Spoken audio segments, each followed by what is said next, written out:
One Piece contains various mysteries, some of which are more significant than the others. As the series enters its last narrative, many of these mysteries remain unanswered, with only signs pointing to the eventual resolution. While some may appear insignificant in a greater context, many are definitely important to the overall plot. All of us know how long the series is and how many unresolved questions there are in between. In this video, we'll dive into 12 biggest unsolved One Piece mysteries that has annoyed fans for decades. We begin the video with the mystery about Sword's real motive. Sword is a hidden elite unit linked to the Marines, and their goals remain unknown. Recently, Oda introduced most of its members during the raid in Blackbeard's headquarters. Much remains to be learned about Sword. We are aware they have a particular interest in the Four Emperors and affairs regarding the world government. It is possible Sword's real purpose is to act as a sword that will cut off the corruption in the Marines and assist the Revolutionary Army in taking down the Celestial Dragons. The goal of the Revolutionary Army is only to take down the Celestial Dragons, not necessarily the Marines as a whole. Sword might only consist of members of the Marines who are recruited based on a secret animosity towards the Celestial Dragons. These selected individuals are willing to rise up to fight with the Revolutionary Army against Marines loyal to the Celestial Dragons when the time comes. After the Celestial Dragons are taken down, the top-ranking members of Sword might take over command of the highest-ranking positions in the Marines. This might be how Kobe can achieve his dream of becoming an admiral by the end of the story. This would also make sense from a logistical standpoint, as Dragon would need allies inside the Marines to get the layout of Marine bases and Mary Joys, including key points to attack, as well as informants to keep tabs on the situation within the Marines. This would also explain how the Revolutionary Army were able to successfully infiltrate Mary Jo during their reverie without being noticed, as they might have gotten the inside knowledge of when and where to go to successfully get in from Sword members. Speaking of Monkey D. Dragon, what exactly are his powers? While not explicitly stated in the manga, we can draw connections between Dragon's background, abilities, and Native American mythology. Dragon's tattoo resembles the Thunderbird symbol of the Native American tribe.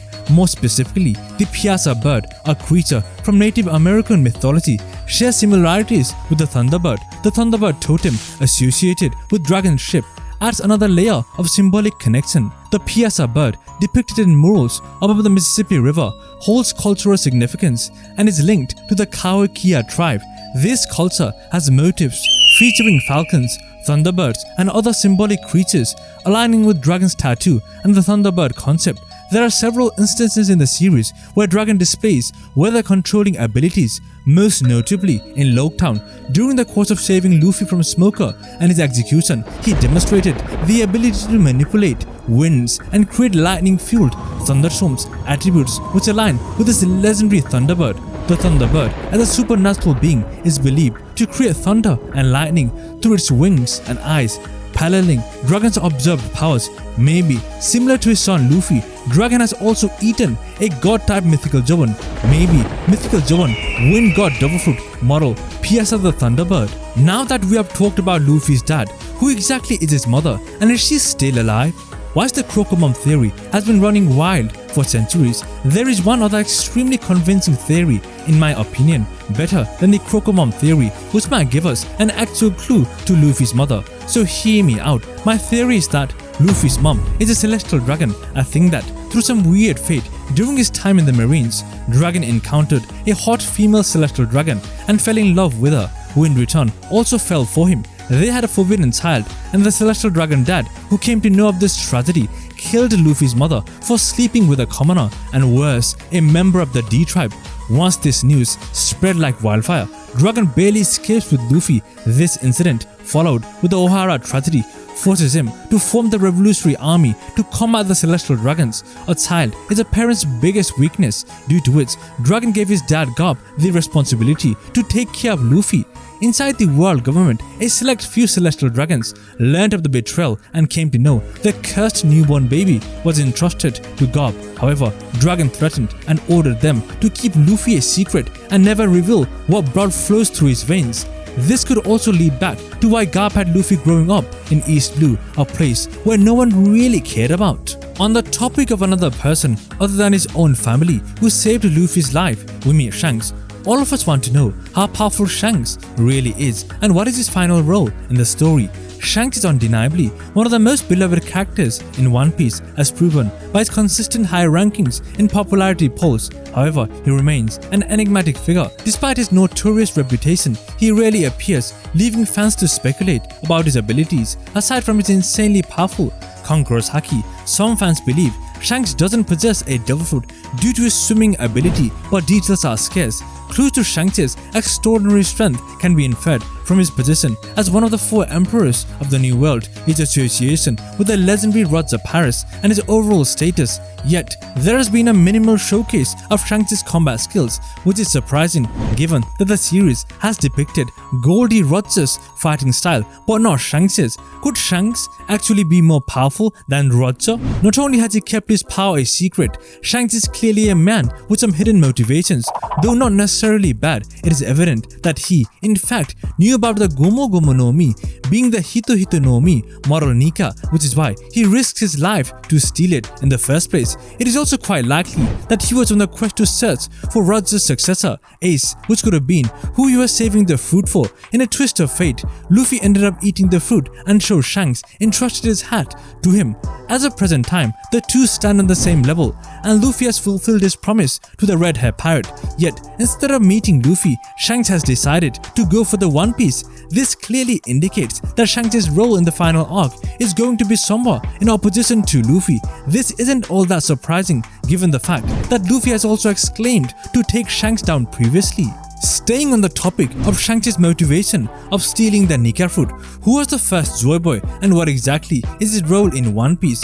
Joy Boy, a significant figure from the Void Century, played a crucial role in the history of Fishman Island. He left behind an item of immense value on the last island of the Grand Line, the One Piece. Nico Robin first encountered his name while reading the Rio poneglyph at the Sea Forest. According to historical inscriptions in the poneglyphs, Joy Boy was expected to return approximately 800 years after the Void Century, after Monkey D. Luffy awakened the true powers of his devil fruit. The 𝙲𝚘𝚙𝚎 no Mi, Moral Nika, and his heartbeat resonated with the drums of liberation. Zunisha proclaimed the return of Joy Boy. Despite only ever being mentioned a few times in the story, Joy Boy is clearly one of the most important characters in the One Piece's lore, so Oda will definitely give us his flashback at some point in the story. Speaking of 800 years old Joy Boy, what actually happened during that era, the time which we know as the Void Century? Here's what we know so far about the Void Century. It happened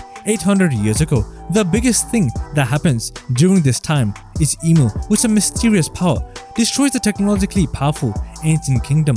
20 kingdoms all put down their swords and their leaders earn the title of the world nobles, all except for Lily. Around that time, Warner carves out the poneglyphs. According to Whitebeard, there used to be a kingdom of gods, presumably the Lunarians, that went largely extinct. Incidentally, the D are called the enemies of gods. For some unknown reason, the ancient kingdom developed 3 weapons of mass destruction, one of which is an actual living person, Poseidon, a mermaid. Lily reveals her full name, Nefertari di Lily, in one of the poneglyphs.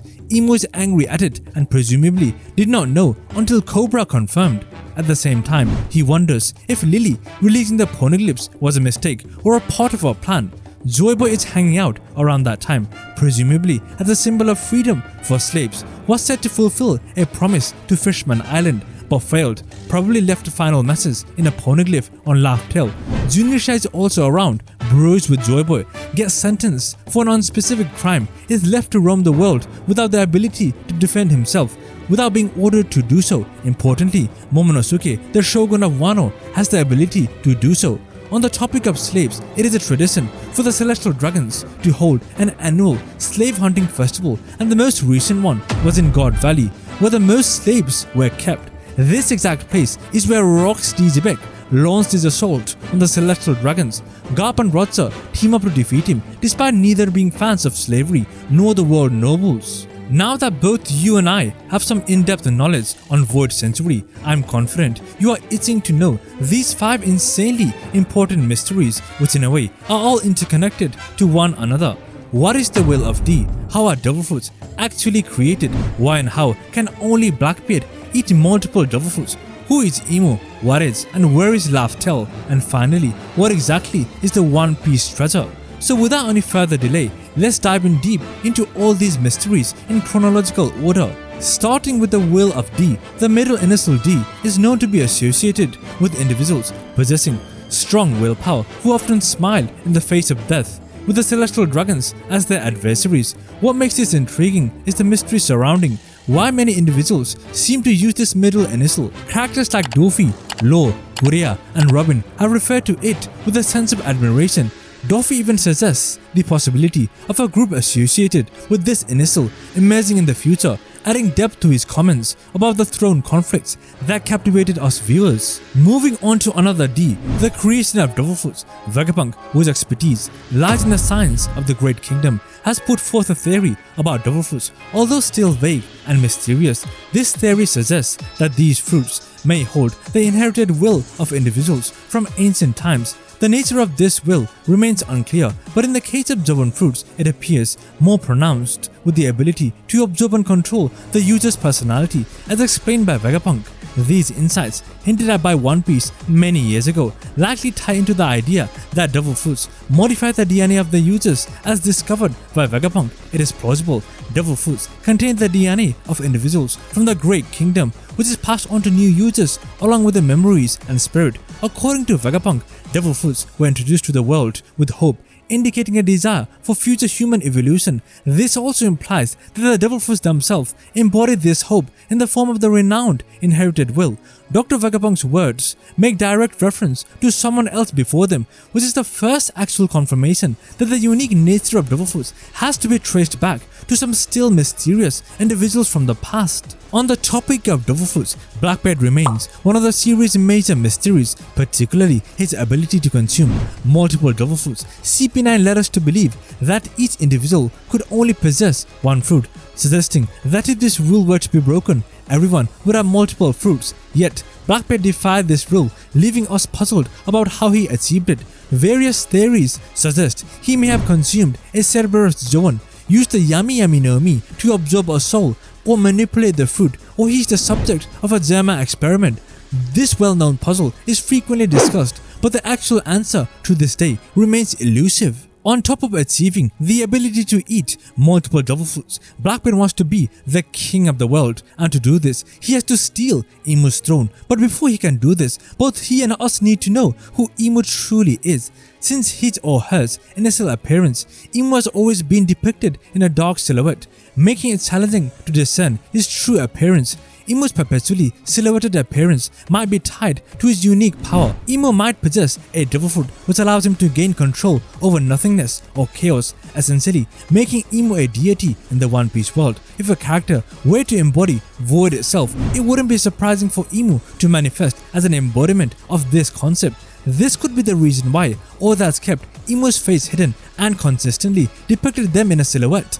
This concept shouldn't be startling considering the existence of gods within the story. The five elders are known as the warrior gods, while Luffy is both the sun god and the warrior of liberation, bringing happiness and smiles to everyone. Conversely, Imu could represent the antithesis as the god of chaos and destruction. If such a devil fruit exists, Imu might have a unique version of the 𝚲𝚙𝚎 no Mi, embodying the role of the god of chaos. Imu fears and aims to stop Joy Boy Luffy from reaching Laugh-Tale and obtaining the One Piece treasure. But where is Laugh-Tale, and what exactly is the One Piece treasure?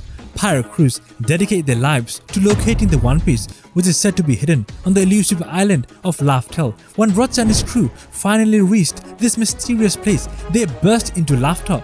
According to one viral theory, the One Piece is not located on any island in the Grand Line of the New World. Instead, a crew can only find it by continuously moving to the next island, where adventure never ends until reaching the beginning again. It is easy to imagine Roger returning to Reverse Mountain, examining his world map and realizing that the rivers surrounding the mountain form an X. Such an absurd discovery would undoubtedly make Roger and his entire crew laugh. It is possible Joy Boy's story reveals someone in the past, possibly with Buggy's Bara no Mi, fragmented and reassembled the world in a scrambled manner. This would imply that the ancient kingdom was divided using this devil fruit, and the only individual capable of uniting it would be Buggy once he achieves a powerful awakening. This could also explain why Goldie Roger had this fruit on his ship Alongside Luffy, Buggy might be the second key character to unify the world in One Piece.